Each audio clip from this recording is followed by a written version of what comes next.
I would just like to remind people that whether you're white, black, brown, we all bleed the same. So to have this completely divisive ideology being pushed, to have members from across the aisle making it about race when some of these members have not even served is completely, to me, not only a foreign ideology, but I'd like to remind people when you're getting shot at, okay? When my husband was shot in Afghanistan, do you think he was sitting there asking what color the person that was evacuating him was? Do you think he was sitting there wondering about diversity, equity, and inclusion? No, the only thing he cared about was making sure that someone that was evacuating him knew how to do their job. That's what the military needs to be focusing on. So to have it about race just goes to show that maybe more members of across the aisle need to be serving in our military, because that's not something that we focus on. What we focus on is mission readiness. That's what it's all about. I don't care if you guys think that I'm racist. I'm a minority woman. Maybe I'm the wrong color of minority for you, but I'm a minority woman. I support this for those reasons because I've lost friends. Chairman, I yield my time.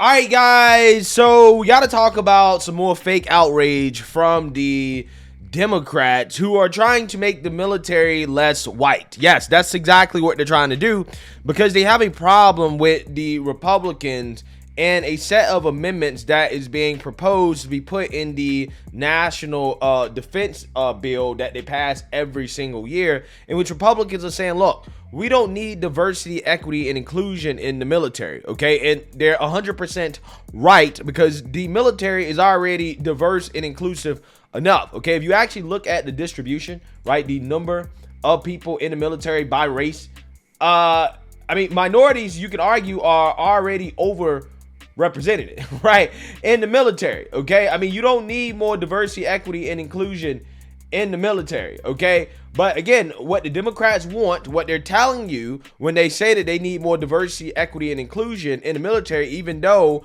the military is already racially proportional to the population of the United States, is that, well, we want less whites. And this, again, supports my argument that diversity, equity, and inclusion is never about, or never was about, trying to make the racial distribution of, you know, the military or college or whatever, or the workforce equal to that of the U.S. population. No.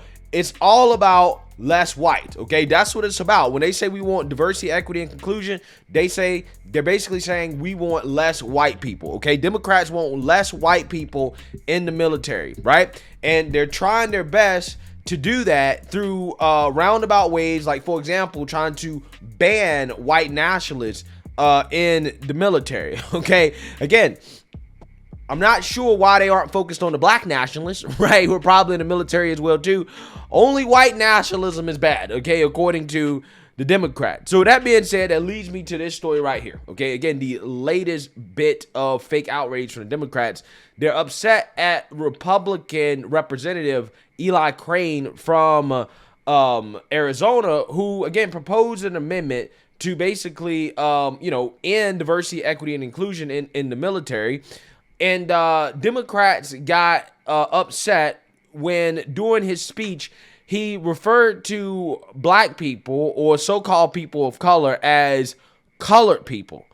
Again, Democrats got outraged and had a full-blown meltdown in Congress. Take a look. Arizona. Well, Mr. Chairman, though that was unbelievably inspiring, my amendment has nothing to do with whether or not colored people or black people or anybody can serve, okay? It has nothing to do with color of your skin, any of that stuff. What we want to preserve and maintain is the fact that our military does not become a social experiment. We want the best of the best. We want to have standards that guide who's in what unit, what they do. And I'm going to tell you guys right now, the Russians, the Chinese, the Iranians, the North Koreans, they are not doing this because they want the strongest military possible. I hope my colleagues on the other side can understand what we're doing. Thank you so much. Mr. Speaker, asking to be recognized to have the words colored people. For what purposes does the gentlelady seek recognition? I'd like to be recognized to have the words colored people stricken from the record. I find it offensive and very inappropriate. Is the gentlelady asking for unanimous consent to take down the words? I am asking for unanimous consent to take down the words of referring to me or any of my colleagues as colored people.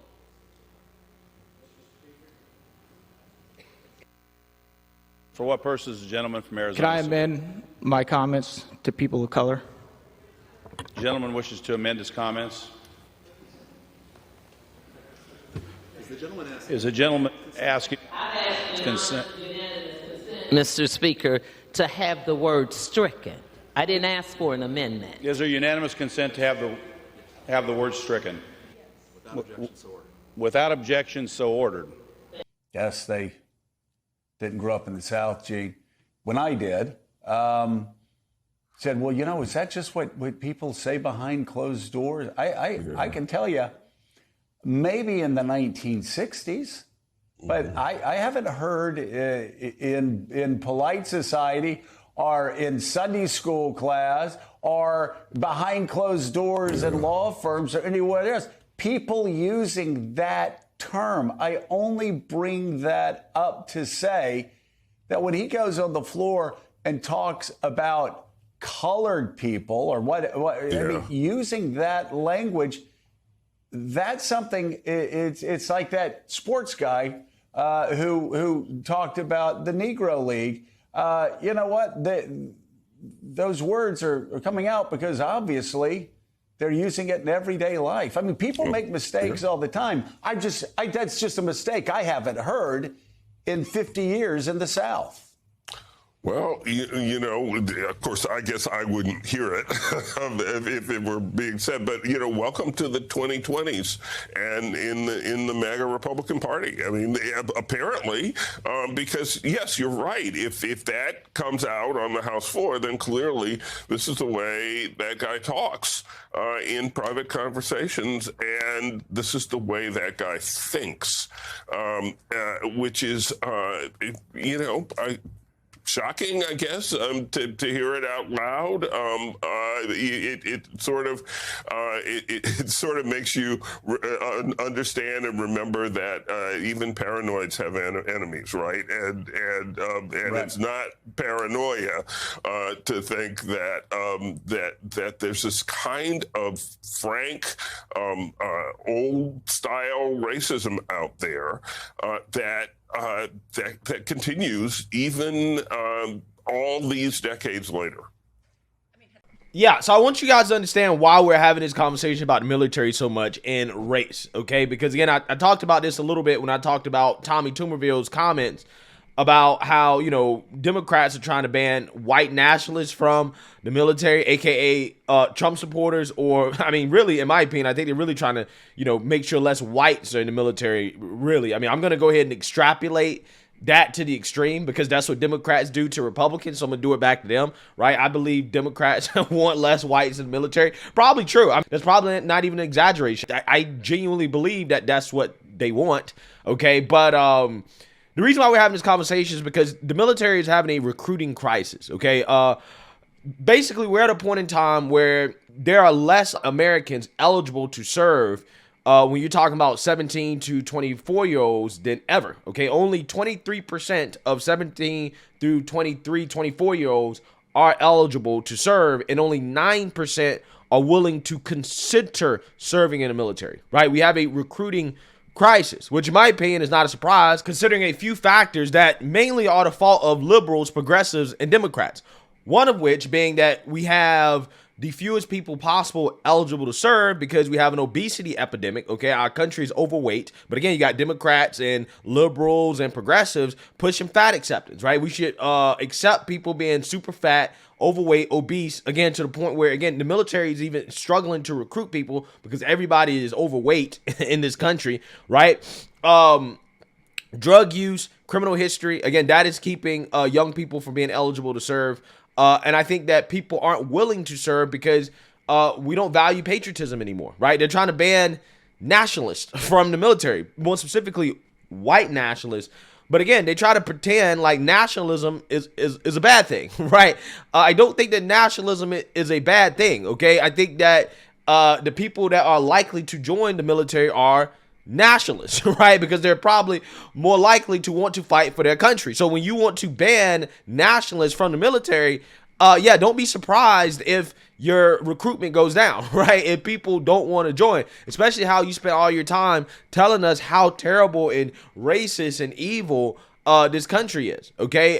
So again, why would people want to serve it and fight to defend it when they feel like it's such a bad country? Again, that probably affects recruitment for whites, blacks, Hispanics, everybody, right? Telling white people they're so bad, they're so evil, this country's so terrible, they probably don't want to serve, right? You got black people like, well, why would I serve a country that hates black folks or Latino people or whatever, right? And then they want to turn around and think that they're in a position to propose banning folks from the military when you're having a military recruitment crisis. It doesn't make any sense. But anyways, when it comes to these comments, right, again, this is just more fake outrage from the Democrats here, right? They're claiming that the House Republicans aren't hiding their racism anymore, right? Specifically, the Black Caucus is so upset. They say, this is a shameful moment on the House floor. Representative Eli Crane referring to black service members who risk their lives for our country as, quote, colored people is unconscionable.